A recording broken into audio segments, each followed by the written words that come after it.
The Boston Celtics have done it again. Another big playoff win to open up round one. Early on, it looked like Orlando was going to stick around, right? At halftime, it was a little bit scary, I'm not going to lie. But man, in the third quarter, the fourth quarter, the Celtics team absolutely locked in and demoralized these boys. Besides that second quarter, Orlando didn't score more than 19 points in the other three quarters, right? 18, 18, and 19. Beautiful. Look at this high DHO between Al Horford and Derek White. All we're doing on this play is watching to see if they switch, right? Right here, you're going to see Franz Wagner. He's going to plant that left foot into the ground as he's going to try to switch onto Al Horford as he rolls to the basket. But also, look at Paolo, right? You don't see him hedge over this screen and kind of top lock Derek White. Whenever teams do this, where they just are stagnant on both sides of the screen, it gives you a wide open opportunity to at least shoot a three-pointer, right? So he pulls up anyway, and Derek White drains it. He was massive in this game, 10 of 18 from the field, 7 of 12 from downtown. And once Derek White hit that first three, the Magic knew it was about to be a long, long night. Magic did give us a good fight, and defensively they're pretty good, but the Celtics overall took this game in the last two quarters and dominated. So we're going to break down everything you need to know about how they did it. You know what? Let's just dive in. You know what's funny is we see another very similar play here, a DHO between Drew Holiday and Derek White. As Derek White is attacking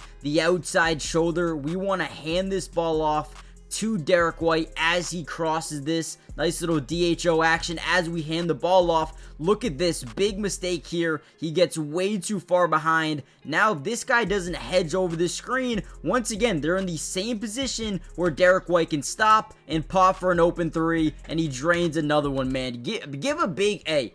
In the comments, put a W in the comment section for Derek White, man. Again, you cannot make up how good this man has been in Boston throughout his career. I mean, the effort level, the motor, the relentlessness, everything is just so amazing, and I'm all in for Derek White, man. This dude is just a different breed. Also, want to give another shout to Peyton Pritchard. Look at how quick this man is. Spins inside, gets a little bit of leverage, boom, stops on a dime, acts like he's going to shoot the ball. He's going to look straight up at the basket, right? And what that does is freeze this defender or push him too far forward, and then boom, gets him up in the air. Nice little scoop layup. I mean, it's just so beautiful. And Peyton Pritchard today was 6 of 8 from the field, 4 of 6 from 3. You cannot tell me this dude doesn't deserve 6th man of the year. The way he has been balling lately, this man's on the biggest steal of a contract in NBA history, and I will admit, I was wrong. At first, when we first did, I was like, how could we pay him that money when he hasn't really proven anything to us? But ever since that day, this dude has been him.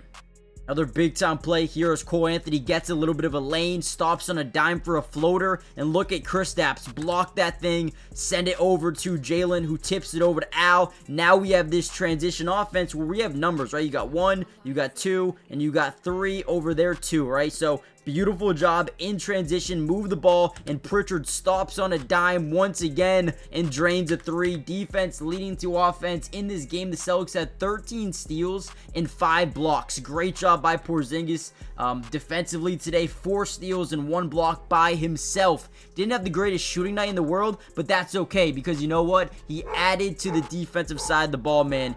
Great job. Let's go. All right, another big-time effort play here. Look at the Magic try to set up this DHO with Wendell Carter, right? Trying to send this guard, curling off this thing into the lane.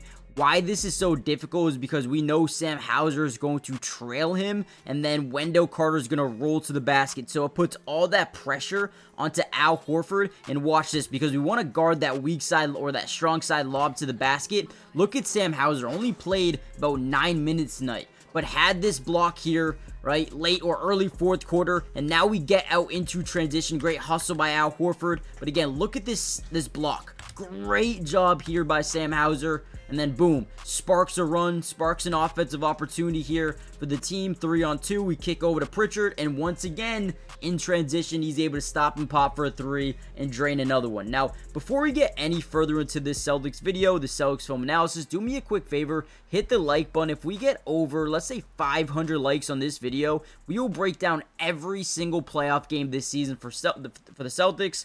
More importantly, comment down below P2 if not only you guys are enjoying the video, but want more going forward. And lastly, make sure you guys subscribe. It's free. Doesn't cost anything. So join the family. Turn on post notifications. Let's dive back in.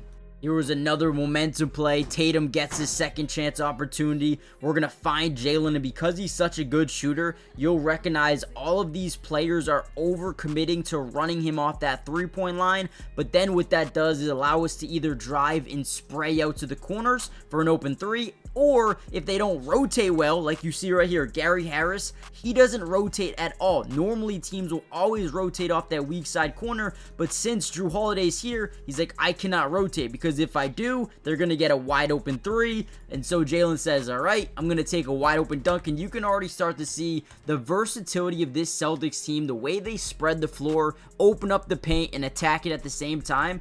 It's just unmatched. If you watch the OKC Thunder today, they did a very similar job to it. But man, this Celtics team has been doing it all year and all of last year as well. Ever since they added Kristaps Porzingis and you have Al Horford, that floor spacing is absolutely incredible. And man, right here, when they run you off that three-point line, you're not stopping them. And then once again, I want to show you how the defense turned into offense. They try to get it to Jonathan Isaac down low, right?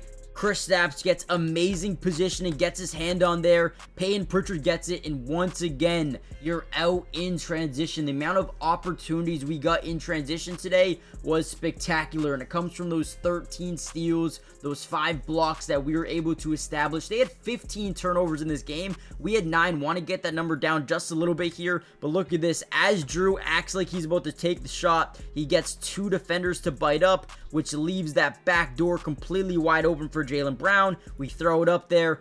Great pass. Great finish on the layup. Again, in this third and fourth quarter, the team was just hitting every single stride possible and ultimately got us this win. And here we go again. They try to drive into the lane. They have some weak side corner rotation to the corner here. And look at Paolo. Try to go in on 3 defenders when Franz Wagner's absolutely wide open. Al Horford sends that thing in the other direction. Immediately tries to go up into transition. But again, they just played so well today defensively, and we got to give them credit. Whenever you can hold a team under 100 points, and let's be honest, they held them under 87 points in this game. That is absolutely absurd.